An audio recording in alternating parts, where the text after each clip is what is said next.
अस्सलाम वालेकुम व्यूअर्स, कैसे हैं आप सब। अल्लाह ताला आपको हमेशा खुश रखे। आज आपके साथ मैं जो रेमेडी शेयर करने वाली हूँ वो बहुत ज़बरदस्त रेमेडी है। इसको आप इस्तेमाल करें, इंशाल्लाह आपको ज़रूर इससे फ़ायदा हासिल होगा। ये रेमेडी है ख़ारिश के बारे में या एलर्जी के बारे में। आपकी बॉडी में किसी किस्म की ख़ारिश है, एलर्जी है, या आपको गर्मी दाने बहुत ज़्यादा निकलते हैं, या आपको स्टमक में बहुत ज़्यादा एसिडिटी है या आप ड्राई चीज़ें खाते हैं और मीट वगैरह खाते हैं जिसकी वजह से आपकी बॉडी में बहुत ज़्यादा एलर्जी है या ख़ारिश वगैरह का इशू है, तो उसके लिए ये रेमेडी बहुत ज़बरदस्त है। उसके लिए आपको बहुत सिंपल सी चीज़ों की ज़रूरत है। इसको आप तकरीबन 21 डेज़ इस्तेमाल करें, उसके बाद आपको कभी भी एलर्जी का या ख़ारिश का इशू नहीं होगा।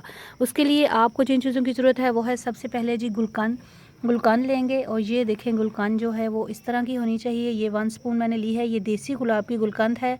ये आपको पंसारी की शॉप से आसानी से मिल जाएगी। उसके बाद हमें जिस चीज़ की ज़रूरत है वो है जी इमली का पानी। ये देखें, ये इमली का पानी है। इसको आपने इमली को रात को भिगो देना है और सुबह इसको छान लेना है। और सुबह नहार मुँह आपने नाश्ते से 1 घंटा पहले 1 चम्मच गुलकंद और ये इमली का पानी इस्तेमाल करना है। इंशाल्लाह अल्लाह ने चाहा तो आपको बहुत जल्दी आराम आएगा और आपकी जो एलर्जी है या आपकी बॉडी के अंदर जो भी इशू है इसका, वो आपका बहुत जल्दी कवर होगा इंशाल्लाह। आई होप व्यूअर्स आपको मेरी ये रेमेडी बहुत ज़्यादा अच्छी लगी होगी। इसको अपने दोस्तों के साथ शेयर करें, मेरे चैनल को सब्सक्राइब करें। खुश रहें, खुशियाँ बाँटें, आसानियाँ दें, और सबसे प्यारी बात दुरूद इब्राहिमी पढ़ें और आसानियाँ अल्लाह ताला आपको दे और हमेशा आसानियाँ बाँटे। अल्लाह हाफ़िज़।